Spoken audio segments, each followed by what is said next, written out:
Cathay প্যাসিফিকের একটি বিমান Hong Kong থেকে 2025 সালের 1 জানুয়ারি রাত 12টা 38 মিনিটে যাত্রা শুরু করে। নির্ধারিত সময়ে সেটি যখন যুক্তরাষ্ট্রের লস অ্যাঞ্জেলেসে পৌঁছায় তখনও সেখানকার ঘড়ির কাঁটায় বাজে 31 ডিসেম্বর রাত 8টা 55 মিনিট। অর্থাৎ 2025 সালে রওনা দেওয়া বিমানটি পৌঁছায় 2024 সালে। শুনতে অবাক লাগলেও এটাই সত্যি। এমনটাই ঘটেছে ক্যাথে প্যাসিফিক থেকে ছেড়ে যাওয়া বিমানটির সাথে, যা নেট দুনিয়ায় ছড়িয়ে পড়ার পর সবার কাছেই বিষয়টি অবাক মনে হয়েছে। flightradar24.com এর তথ্য বলছে, সময়ের এই তারতম্যের কারণে নববর্ষ শুরু হওয়া দেশ থেকে কোনো ফ্লাইট রওনা করলে সেটি যুক্তরাষ্ট্র সহ সমগোত্রীয় দেশে পৌঁছায় 2024 সালে।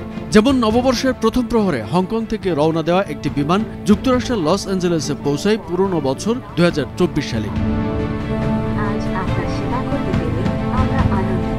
বাংলাদেশ সহ বিশ্বের বহু দেশে যখন নববর্ষের যাত্রা শুরু হয়েছে, ঠিক তখনও অনেক পশ্চিমা অঞ্চলে 2024 সালের 31 ডিসেম্বর রাত।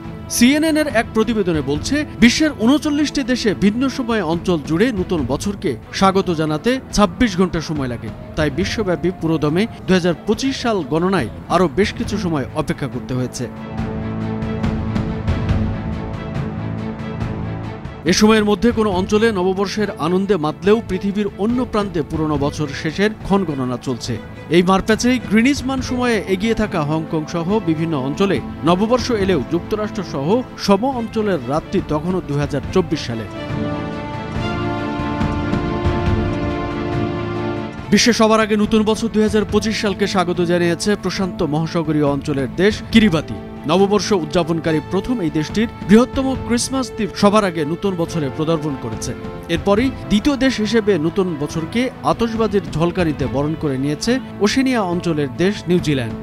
আর শেষ অঞ্চল হিসেবে হাওয়াই, আমেরিকান সামোয়া সহ যুক্তরাষ্ট্রের অনেক দ্বীপে নববর্ষ উদযাপিত হয়। এভাবেই সময়ের জটিল মায়াজালে পৃথিবী একই সঙ্গে পুরনো ও নতুন বছরকে বরণ করে। কামরুজ্জামান আরিফ, ভোরের কাগজ।